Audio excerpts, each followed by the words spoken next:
Hello, hello, Clarity Queen community. I hope you're doing incredibly well. Welcome to November's Masterclass, Creating with Clarity. If you're on live, just give me a quick little comment. Let me know where you're calling in from or dialing in from or joining us from. And if you are catching the replay, just do a little hashtag replay in the comments. But regardless of when you're listening to this, I'm so pleased that you're here. So in this masterclass, we're going to dive super deep into why clarity of vision is such a critical step in your manifestation process, and also some useful tools that you can take away to cultivate even greater clarity in your life today. Because when you gift yourself the gift of clarity, your life begins to transform. Now, I came up with the brand name Clarity Queen when I was working in recruitment back in my corporate kind of life a few years back. And I had made the decision inside of myself to train as a coach, to train as a life coach. I wanted to make an impact in the world. I wanted to make a difference. I wanted to share all of the gifts that I had with the world, and decided that coaching was going to be the kind of next logical step for me. And then I was going on a client meeting, and I was at I think I was at a cafe, and there was this little milk bottle about this big on the table, and inside they put in a little card, you know, like a playing card. And within that bottle, there was a Queen of Hearts. And I was like, And at exactly the same time as me thinking about, what do I call my brand? What do I call my coaching business? Do I call it Catherine Cornwall Coaching Inc? Do I call it, I don't know, Catherine Cornwall Global, or just Catherine Cornwall? And I kind of, at that moment, thought, I wonder if I could call it something like Clarity Queen, or something to do with Queen, because for me, my brand is about female empowerment. My brand is about helping women to step into this queen energy, out of princess energy into queen energy, and stepping into their true power. So anyway, I leave the meeting and I'm on my way back to the office, and I'm on the tube station, and I'm still pondering this kind of name and what do I brand my business. And there in front of me, there was a poster, and it was a poster for, I think it was either a film or a production. I can't remember what it was, but it was Catherine the Great. Now, Catherine the Great is obviously a very famous Russian queen. And I was like, wow, within the space of, an hour, there's another queen. And then literally about 20 minutes later, I'm on my way back to the office, walking off the tube, and I saw a poster with this huge crown on it, and it was beautiful. It was ordained. I think it was a poster for the crown jewels. And I thought, right, that is my third sign, Clarity Queen, it is. And why clarity? Well, clarity because, like I said, when you give yourself the gift of clarity, everything begins to transform. Obtaining clarity of vision has absolutely changed my life in all corners. It isn't just an ability to visualize per se, but, it's about deciding what gets to be possible for you. It is getting clear on what your vision looks and feels like. It is committing to the achievement of the outcome.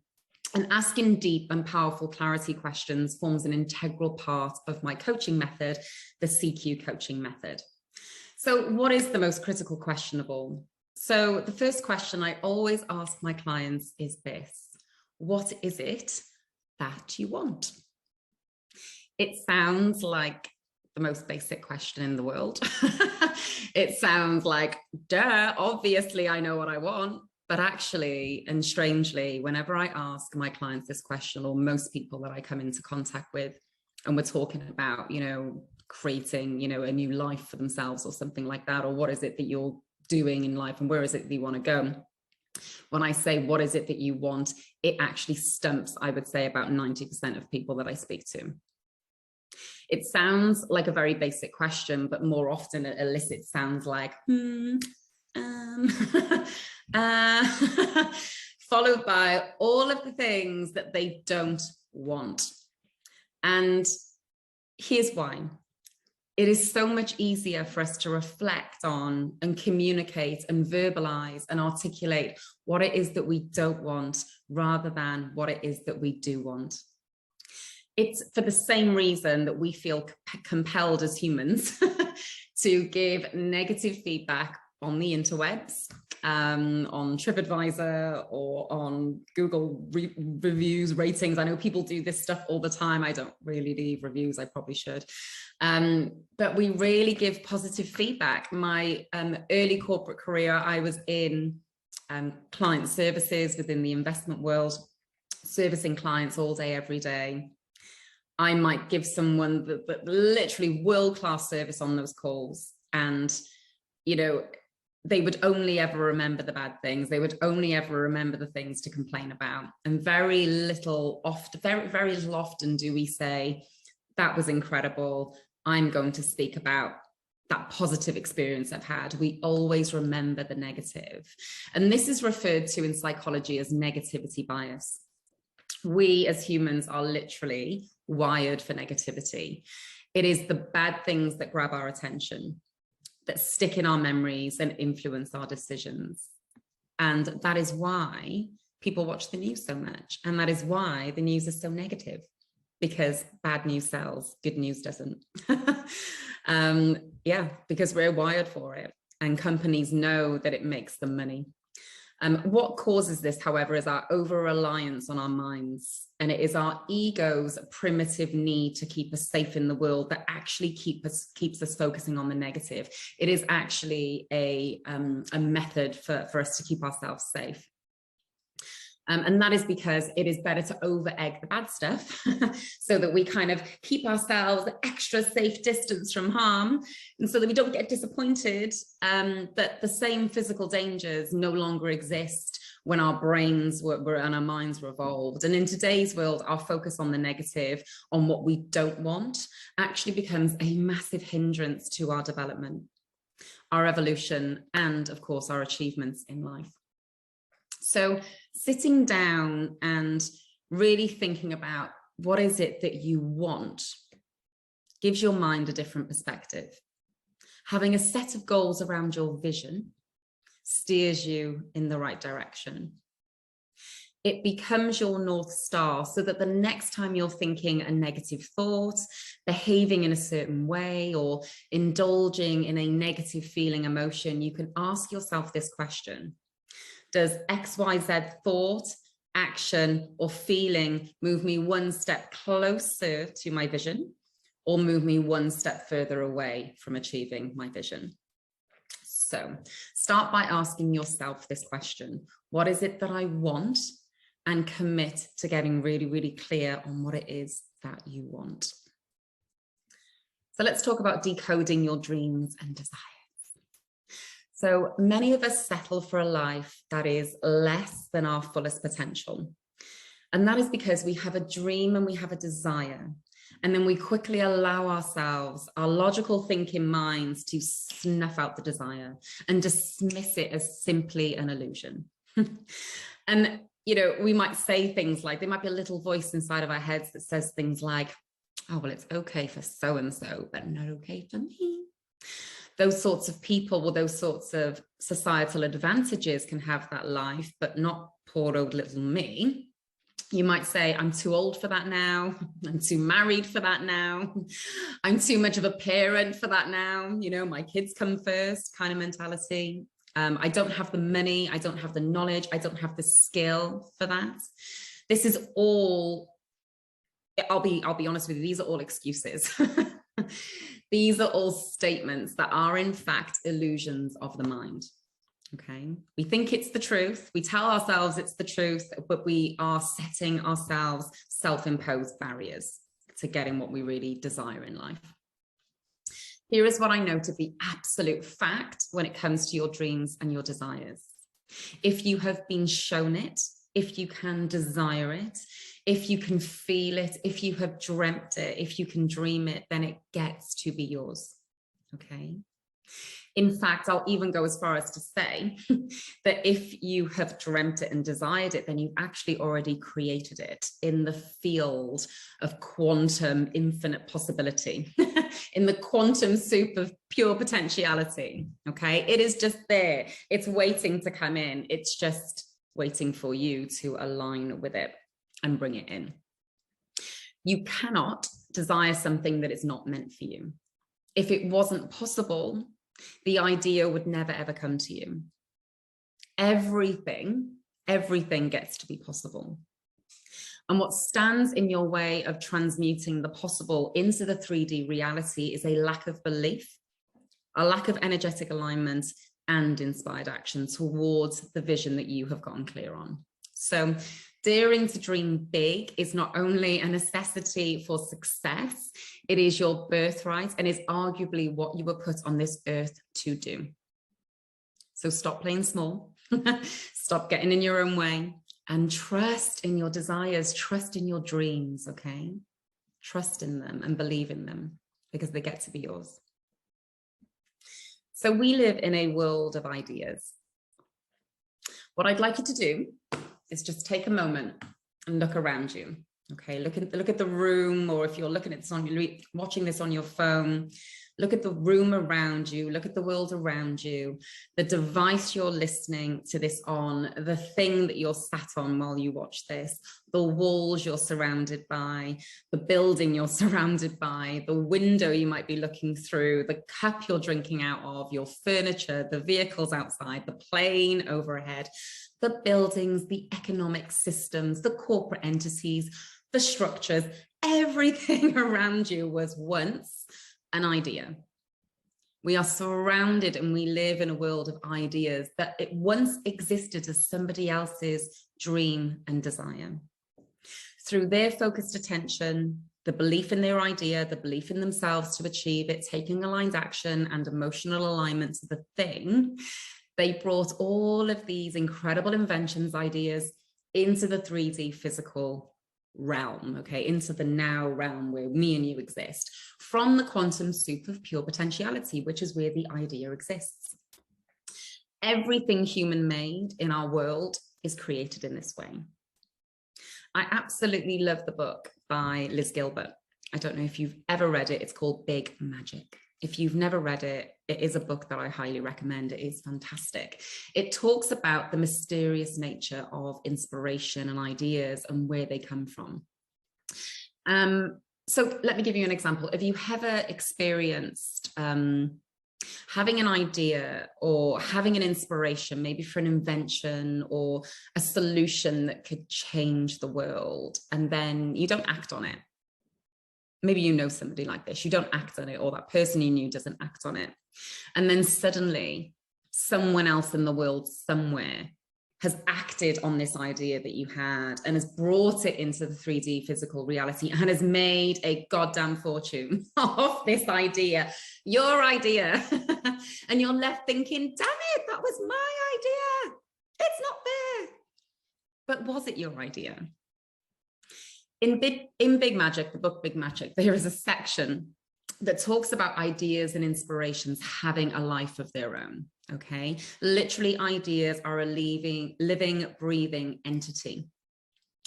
And what these living, breathing entities do is they seek humans to work with in order to bring themselves into the 3D physical reality. When the inspiration or idea matches with a human or multiple humans at the same time, its intention is simply to be created, okay? It doesn't care about anything else, it just cares about the match and it cares about being created. If you decide, after having the inspiration, the dream or desire, not to take action, to create a vision around the idea and inspiration that you've received and then move forward into creation mode, the idea simply leaves you and moves on to somebody else. It moves on to another human to create with. That really, really blew my mind, and it really resonated with me, because I believe that ideas and inspiration are simply energy. They are God consciousness. Consciousness simply wants to do one thing. It wants to experience itself, okay? We are all consciousness, conscious beings experiencing ourselves on this human plane. And it wants to experience itself in the 3D physical form. That is what ideas and inspiration are. We are creative beings, okay? We are born to create. We were put here to create, and we are the conduit for these ideas and inspirations, for these dreams and desires. We are manifesting our reality all of the time, as you know, I believe. And we can choose to manifest our reality either by default, okay? Life happens to us, We can manufacture the desires and the manifestations that we want with a lot of hard work, a lot of hustle, a lot of grind, a bit of burnout, forced action. Or we can manifest our dream reality in total alignment, okay, with what is meant to be for us, which feels like ease, grace, and flow. It is rowing downstream as opposed to rowing upstream. The choice is as ever is yours, okay? The only question left really is, will you dance with the ideas and the inspirations for your dream life that come to you? Will you act on them, or will you leave it up to somebody else to benefit from the creation of them? Because if you don't act on them, then somebody else will. So let's talk about the power of your why. We have all heard of, or perhaps you've read the book, Start With Why by Simon Sinek. Your why, and I love that book, your why, your reason for wanting, desiring, creating your vision and bringing it into the 3D physical reality is the thing that will keep you going during the really tough times, okay? When you're in the valleys, or when you're in the down times, when the doubt creeps in, when setbacks occur, effectively when life does its thing and, you know, shit hits the fan and all things seemingly go wrong, your why, your reason for wanting this desire and bringing it in will keep you going, okay? It will guide you back onto the path when you've somehow meandered off the path, okay? It stops you from giving up when the going gets tough, and it keeps you super focused, okay, on why you want this thing. And creating your vision, when creating your vision, a really helpful a way to ensure that you achieve all of your goals around the vision is to get super clear on your why, but also to make your why greater than you. Make it greater than you. So thinking about your desire, your dream, your goals, what you want to bring in, ask yourself these questions. What impact will it have? Okay, what impact will the achievement have on my life? Okay, what benefit will it have on the lives of my family?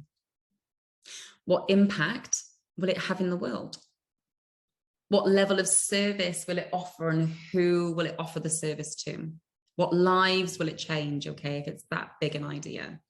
What will it deliver? What will it offer? How will it transform the lives, okay, of other people that it serves? And in short, knowing your why gives your vision deeper meaning, and it helps to create positive emotion around it, okay? And alignment to your vision is a critical step in the intentional manifestation process. And you do the alignment through emotion. You become emotionally aligned with the vision.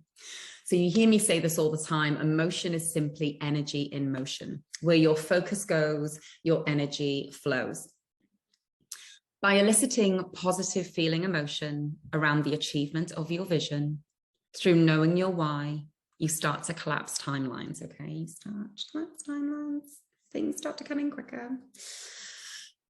The greater the alignment, the faster the manifestation materializes. Let me say that again. The greater the alignment, the faster the manifestation materializes. So getting good feeling emotion behind it is the way forward. So let's talk about some sabotage patterns that fog up our clarity. These are the top 3. The first one is limiting beliefs. So we buy into societal, parental, family, or personal beliefs that this doesn't get to be possible for us. Okay, it is the old, this is just a dream, this is just a pipe dream, this is just a desire, it doesn't get to be possible for us. Now, the solution to that is for you to identify the belief patterns that you are running in your subconscious that are holding you back, and do the work to clear that fear-based thinking and belief systems out, okay? You get to decide what you believe. You get to decide what goes into your subconscious programming. It just takes work, okay? Number 2 is the comparison trap. We look at people on the internet, we look at our friends, we look at our associates, we look at our work colleagues. We effectively look at anybody else that may have already done the thing or something similar, or who are living, you know, our version of our dream life. And we tell ourselves that because they've already done it, perhaps it doesn't get to be possible for me. Perhaps I'm not as talented. Perhaps I'm not as successful. Perhaps I'm just not destined to live the dream life that I so desire. Somehow we believe that somebody else is more worthy of our dreams and desires than we are, which is utterly ridiculous. But yeah, that's what the comparison trap does. It fills us with fear. So the solution is to stop comparing your life to the lives of others. Stay in your own lane, okay? Get the blinkers on and condition yourself, okay, to celebrate the achievements of others, okay? Creating a dream life, bringing your desires into fruition. The process of intentional manifestation is 1 foot in desire, 1 foot in gratitude. 1 foot in desire, 1 foot in gratitude, okay? We have to be grateful for other people's successes. We have to celebrate not only our own successes, but the successes of other people. And if you can't do that, okay, if you cannot get behind that, and if social media is triggering the hell out of you, just remember, okay, people, what they put on social media is not the full picture. It is not the full picture. It is just their highlight reel, okay? We never really know what's going on in people's lives. And then if all of that fails, just delete socials. Get off the socials. And number 3 is lack of worthiness and enoughness. So this is a biggie. So this is what I've learned during my time as a hypnotherapist and life coach and perpetual forever student in the field of psychology. The vast majority of us, regardless of how great our upbringing may have been, have experienced some degree of trauma, okay? Most of the trauma that we experience in our life is known as the small t, little t, tiny t. And these are things like economic status, where we were brought up, cultural identity, parental limitations and failures, or just being human. We pick up lots of little traumas on the way through our experiences, rather than the large T's. So the large T's are like death, war, destruction, abuse, you know, horrendous things happening to people. Those are the big traumas. I'm not saying that big traumas are worse than small traumas. In fact, you know, they're interchangeable. One is not worse than the other. Okay, but traumas and our responses to them are programmed in our subconscious mind from a very, very early age. We then develop behavioral programs and habits and patterns around those traumas and those experiences, which then dictate how we show up and operate in the world. And many of us have experiences that teach us that we're not enough, that we're not worthy of our greatest dreams and desires. That is how they translate in the real world. And the solution to that really is to be committed to going inward, okay? Be committed to going inward, learning everything there is to learn about yourself, about what's holding you back, how you are being and showing up in the world. Be committed to your growth and evolution over a lifetime. Commit to reprogramming everything that's holding you back from greatness. And look, seek guidance, seek mentorship, seek coaching and or therapy and counseling, you know, if you need to, around traumas in particular. So yeah, those are the sabotage patterns that hold us back the most. So let's talk about how you can be a solutions person as opposed to a problem person. One of my all-time favorite sayings is, you cannot see the label when you're on the inside of the jar. Effectively, you cannot see the problem when you're on the inside of the problem. As I've mentioned earlier, where your focus goes, your energy flows. And with regards to most of life's problems, what if I told you that it's your focus on the problem that is what's creating the problem? Everything that has already happened, okay, regardless of how bad it is, regardless of how angry you feel about it, is now in the past, okay? All problems have happened in the past. It is merely our mind's continued focus on the problem that keeps it alive and well in the present moment. The original root cause of the issue may have been someone or something else's fault, but by focusing on the problem, you are now the one giving it energy, and you are the one keeping it alive and well in the present moment. You are therefore creating the problem. You are responsible for the problem after the problem has been and gone, okay? Knowing what it is that you want instead of what you don't want requires a mindset shift, okay? You have to shift from being a person that focuses on the problem to somebody that focuses on being the solution, okay? Finding the solution, unearthing the solution, asking yourself, how do I find the solution? Instead of, I'm annoyed with the problem. So how do you do this in practice? There's a number of things that you can do. Become at peace with the problem, okay? Embrace the problems happen and just let that shit go. Practice forgiveness of yourself and others. Forgiveness is an incredibly powerful healing modality that I talk about all the time. It is transformative, okay? Just remember that when you're practicing forgiveness, you're not letting bad people off the hook, okay? You are simply letting yourself off the hook. You are setting yourself free, okay? That is what forgiveness is. Shift from seeing problems as obstacles and see problems as gifts, okay? Opportunities to learn and grow and evolve over a lifetime. Your greatest growth happens in the trenches. It happens in these low points here, right? Your life goes like this. This is your growth. This is celebration. This is your growth. This is celebration, okay? That is how life works, and you're going like this, right? You are going like that over a lifetime. But you have ebb and flow, up and down. It is your ability to weather the storms and your leadership through those storms that will really evolve and grow you. So be grateful for the problems, okay? They're our greatest teachers. Focus on the present moment, okay? And sometimes on the future reality that you're bringing in, okay? In terms of getting into emotional alignment with what you're bringing in. But being present in the now moment tends to solve most issues, most kind of emotional issues that you have around problems. Leave the past where it belongs, firmly in the past, okay? If you're somebody that tends to stew in the emotions of blame and guilt or shame, look, drop it. Drop the blame game, drop the guilt game. Blame and guilt are incredibly low dense, low vibrational energy frequencies. When you remain at that level of energy frequency, you tend to be on a downward spiral, okay, of shit that tends to then start to happen because your emotions are like this and your vibrations like this. So the worse it gets, the worse it gets. You know, sometimes you're like, oh my God, my life's a mess. Loads of different things keep going wrong. That's because you're on a downward, okay, emotional spiral until something snaps. What you want to get to is an upward spiral, okay? It is recognizing that you're feeling dense negative emotion, and it is choosing a better feeling emotion. You do that by choosing a better feeling thought. You do that by forgiving and letting go. You do that by being in the present moment. You do that by rewiring and refiring your beliefs.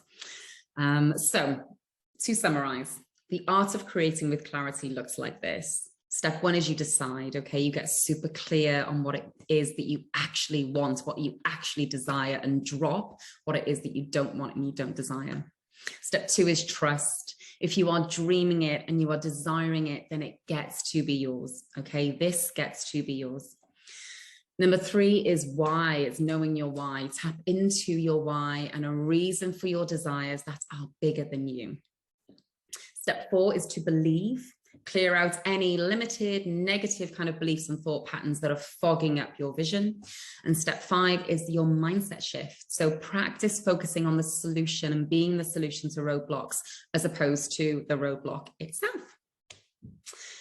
So my top tip for gaining clarity on your vision: once you've identified your desire, let me start that again. Once you've identified your desire and you want to make it a reality, try these steps.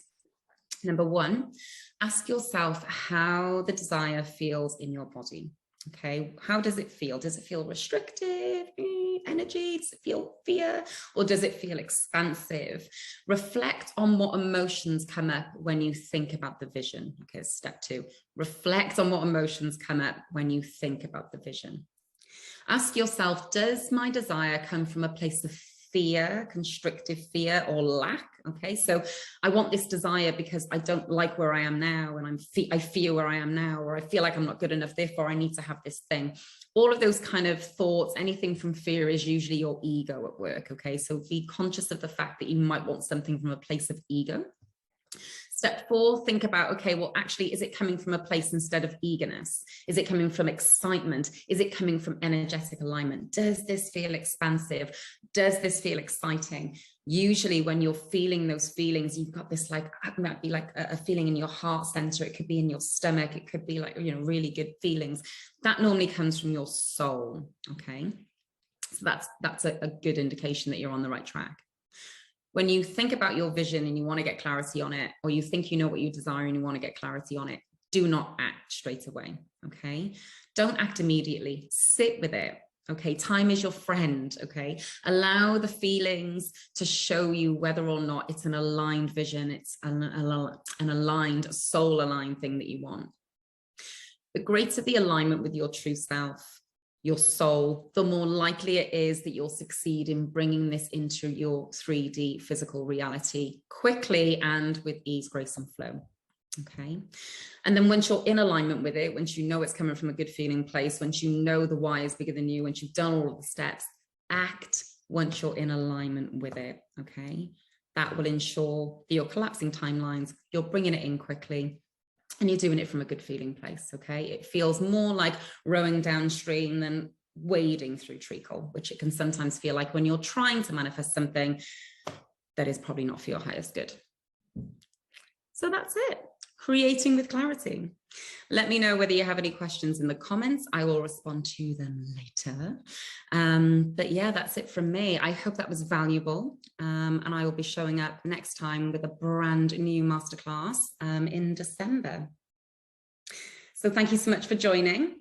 And as ever, to your incredible success.